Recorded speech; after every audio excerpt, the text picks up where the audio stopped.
Welcome to Love Lies Chronicles. I can't pinpoint the exact moment our marriage turned into a competition, but I remember the night she finally declared herself the victor. It was a Thursday. I came home a little later than usual because I took a short walk around the block to clear my head. That's the sort of thing you start doing when you're more at peace outside than in your own home. I walked through the front door and was greeted by silence. No "hey" from the couch. No glance up from her phone. Just that cold absence of acknowledgement that had become its own language between us. I hung my coat, set down my keys, and stepped into the kitchen, where the sink was stacked with dishes. There was a time when coming home meant the smell of something cooking, her humming to herself in mismatched socks. Now it felt like I was walking into a motel, one she barely tolerated my presence in. I emptied the dishwasher quietly, one plate at a time. The rhythm of it helped me focus. That's when I heard her behind me. "I thought you were coming straight home," she said flatly. "I just needed some air," I replied, not looking at her. "Long day." "Right. Long day," she muttered, like she didn't believe me, like I had just returned from some secret rendezvous. I sighed. "Do you want to eat? Did you cook?" "No." She didn't respond for a moment, just stood there in the doorway with her arms folded. Then she laughed, a short, humorless sound. "Of course not. You don't cook. You don't clean. You don't even listen." I turned slowly. "That's not fair."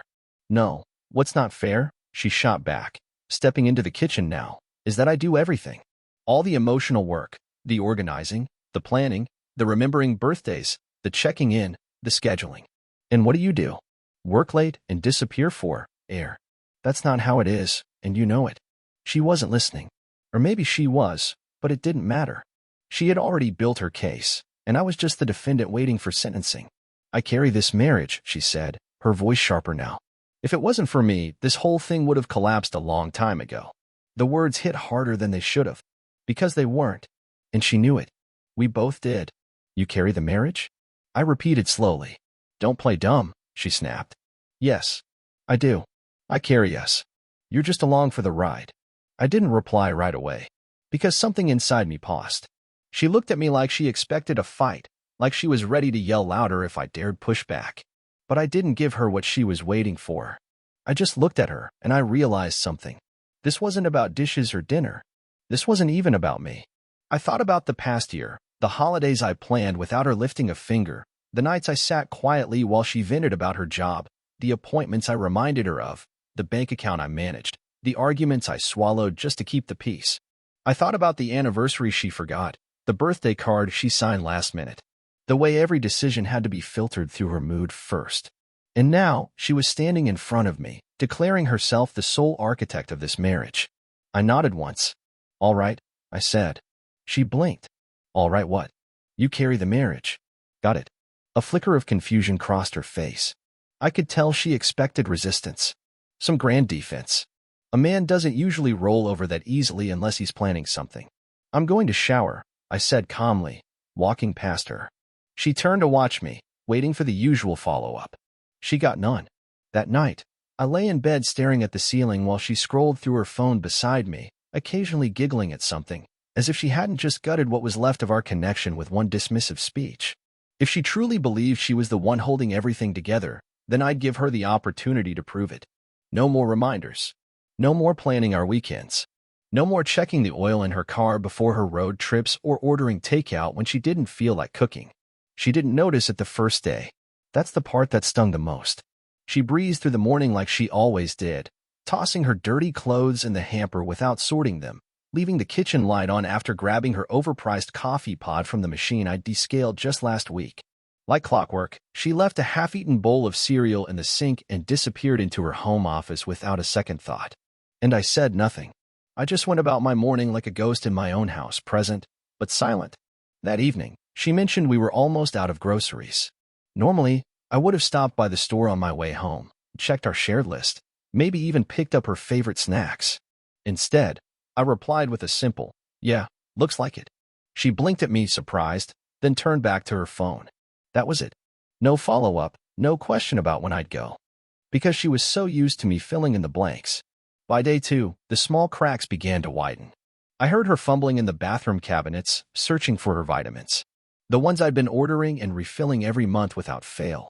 She opened the fridge, sighed when she saw we were out of almond milk, then went back to scrolling Instagram as if the sigh alone would conjure groceries into existence. That evening, she asked, casually, "Did you call the plumber about the guest toilet? It's still making that weird sound." I looked up from my book and said, "No." There was a pause. "You said you would." "No," I said, calmly. "You asked if I could, and then you said you'd take care of it. Remember?" She opened her mouth to argue, but stopped. Either she realized she had, in fact, said that, or she realized she hadn't been listening closely when she made the request. Either way, she went quiet and walked out of the room. She didn't cook that night. Neither did I. She opened a bag of chips, offered me none, and sat on the couch with her knees tucked under her, scrolling endlessly. I microwaved leftovers without a word. No shared dinner. Just the hum of the microwave and the increasingly suffocating silence that seemed to take up more space in the room than either of us. The following morning, I heard her panic in the bedroom.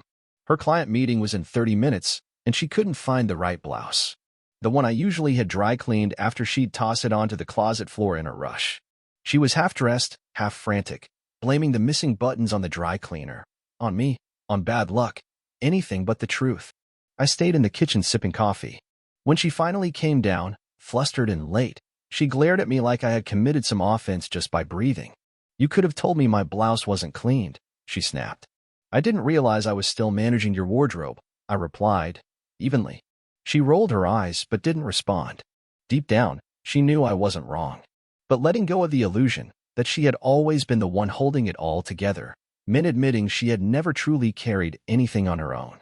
Later that day, I got a notification that the water bill hadn't been paid. I'd set it to auto-pay months ago, but I canceled that earlier in the week. I let the notification sit.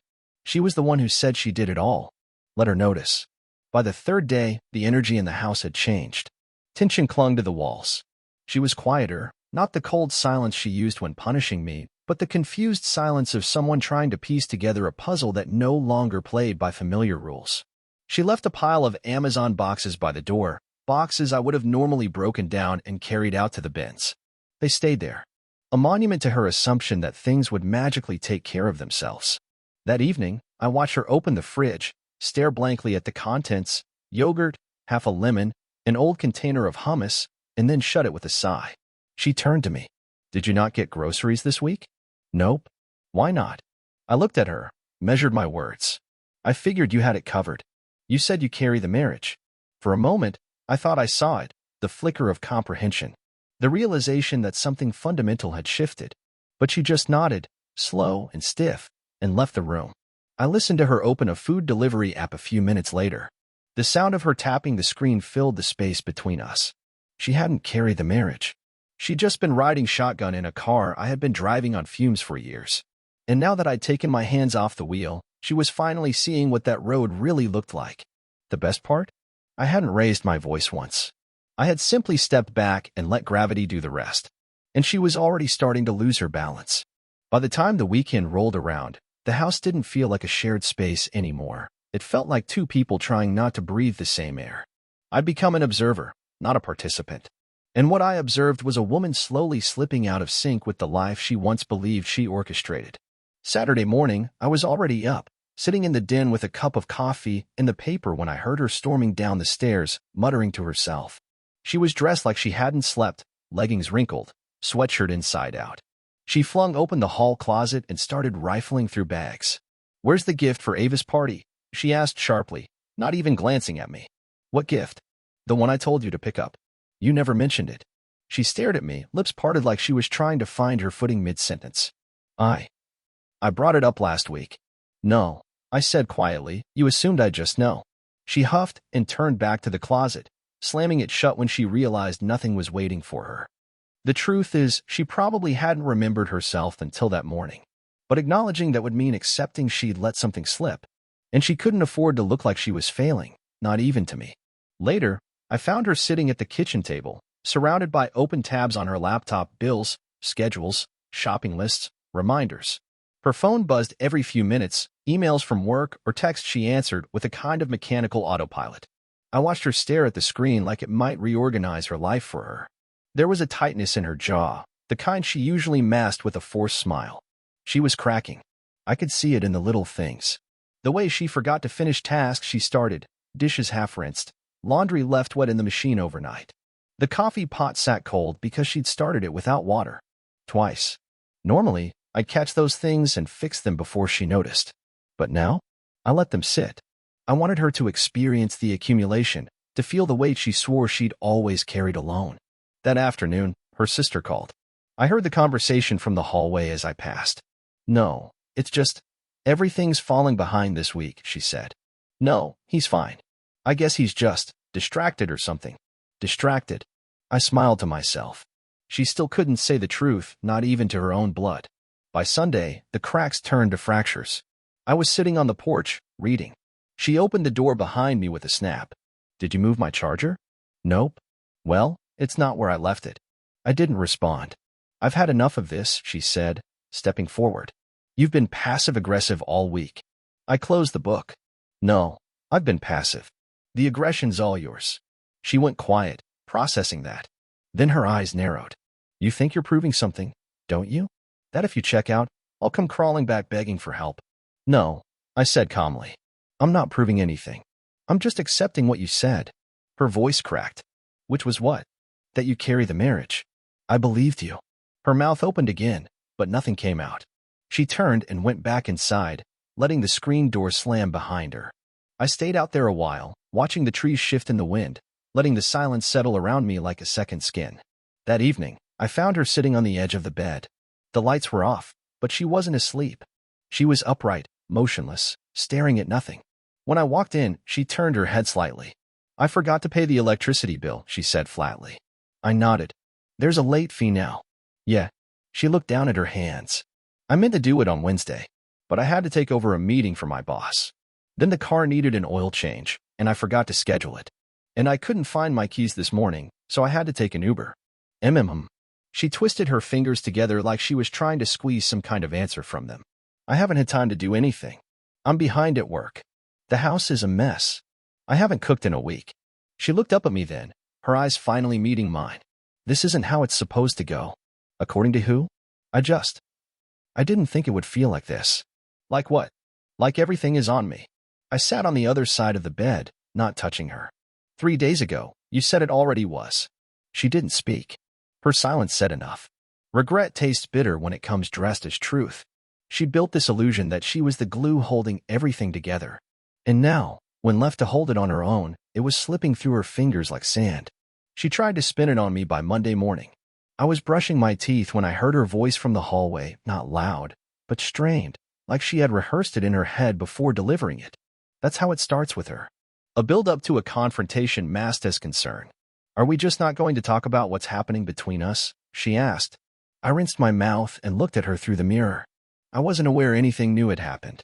She stepped into the doorway, arms crossed. Her eyes had that familiar glint, hurt mixed with accusation, the kind of look she used when she wanted to feel like the victim before a word had been exchanged. "You've been cold," she said. "You barely say anything. You come and go like I'm not even here." I turned around, towel in hand. "I've just been keeping to myself." "It's more than that," she insisted. "It's like you're trying to punish me. I say one thing, one comment, and suddenly you're acting like a stranger in your own house." I folded the towel slowly, letting the silence breathe between us. "I'm not punishing you," I said. "I'm honoring what you claimed." She blinked. "What?" "You said you carried this marriage. I decided to stop getting in your way." That caught her off guard. She didn't have a response ready, because she hadn't considered the possibility that I'd take her literally. To her, it was just something to say in the heat of the moment, a barb meant to cut, not a declaration to be tested. She sat down on the edge of the bed, rubbing her temples. "I didn't mean it like that. I was upset, but you meant it enough to say it. That doesn't give you an excuse to just shut down." "I didn't shut down," I replied. I stepped back. "There's a difference." Her eyes searched mine for something. Regret, maybe, or the remnants of guilt she could latch onto. She found nothing. She was used to emotional explosions, fights that ended with apologies and reassurances. "You're abandoning me," she said softly, a new tactic creeping into her voice. "No, I'm just not carrying what you claimed was yours alone." The rest of the day passed with a strained politeness. She made an effort to clean the kitchen, half-heartedly, leaving smudged countertops and a dishwasher full of dishes still crusted with dried food. She texted me a meme in the afternoon. Something silly, The kind of joke she used to send when things were normal. Later, I overheard her on the phone with her mother. The door was cracked just enough. "He's different," she whispered. "He's not doing anything wrong. Technically, but it's like he's gone." Pause. "No, I don't know why. I think he's mad about something but won't admit it. He's just passive. It's like he's waiting for me to fall apart." Another pause. "I don't know what he wants anymore." That was the first honest thing I'd heard her say in days. That night, she tried again.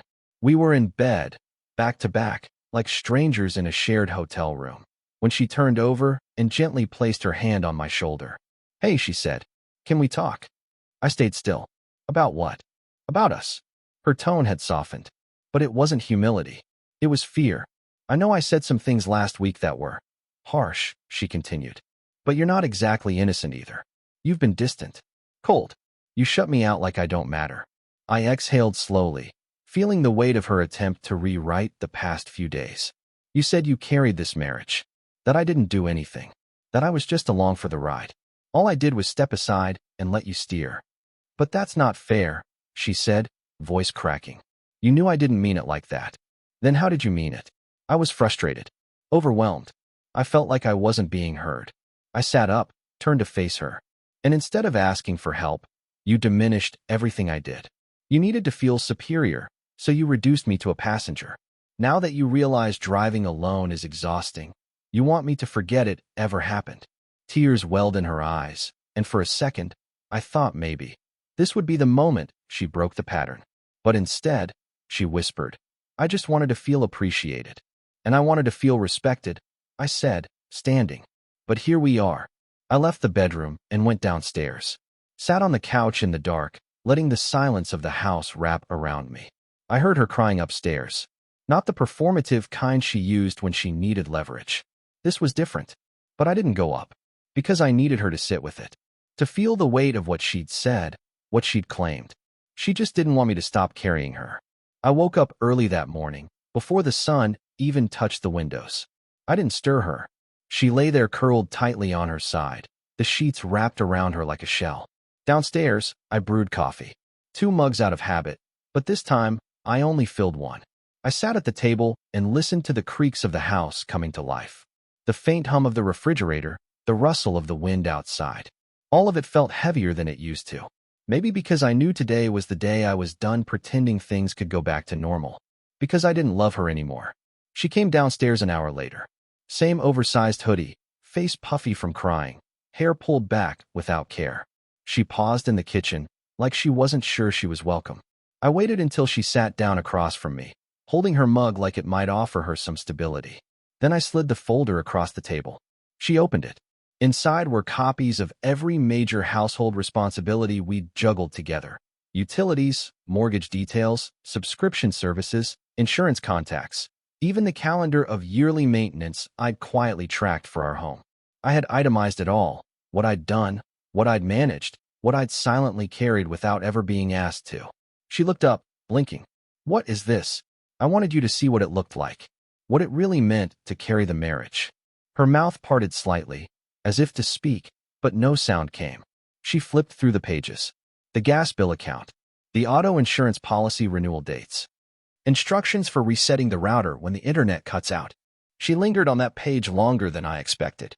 "You've been doing all this," she said finally, her voice small. "For years." I didn't know. "No, you didn't want to know. There's a difference." She swallowed hard, blinking rapidly now. "Why didn't you say anything?" "Because I thought that's what partners did," I said, leaning back in my chair. "They handle things without keeping score. But I see now, keeping quiet just made it easier for you to rewrite the story." Her voice was cracking. "I didn't mean to erase what you did." "But you did," I said simply. "And when I stepped back, not out of spite, but to let you live in the world you insisted you build alone, you collapsed under your own claim." She looked down, unable to meet my eyes. Her fingers clutched the folder like it might save her. "I didn't think it would be this hard." "That's the thing," I said. "It wasn't. Not when we were both in it. But the second you convinced yourself you were doing it all, it became unbearable." Silence stretched between us again. This one was full of realization. Of mourning, maybe, for the version of us that could have existed if we'd both been honest, her with her pride, me with my exhaustion. "I don't want to lose this," she said, barely above a whisper. I looked at her, and for the first time in weeks, maybe months, I saw something honest in her face. Not the performance of strength, just vulnerability. You already did, I said gently. Because when I gave you what you claimed to want, you didn't know how to carry it. She nodded slowly, tears falling freely now. I thought you'd always be there to pick up the slack. And I said, until you said I didn't exist in the equation. I stood, gathered my mug, and walked to the sink. You asked for independence, I said over my shoulder. I'm giving you exactly that. Where are you going? She asked, her voice shaking. To live in a truth I can actually breathe in. She didn't follow me. Not to the front door. She stayed in that chair, staring at the folder that outlined the invisible architecture of everything I'd quietly built. She said she carried the marriage. 3 days later, it collapsed under her weight. And I walked away with nothing but peace. Dear listeners, please share your thoughts in the comments, and do not forget to like, share, and subscribe to the channel.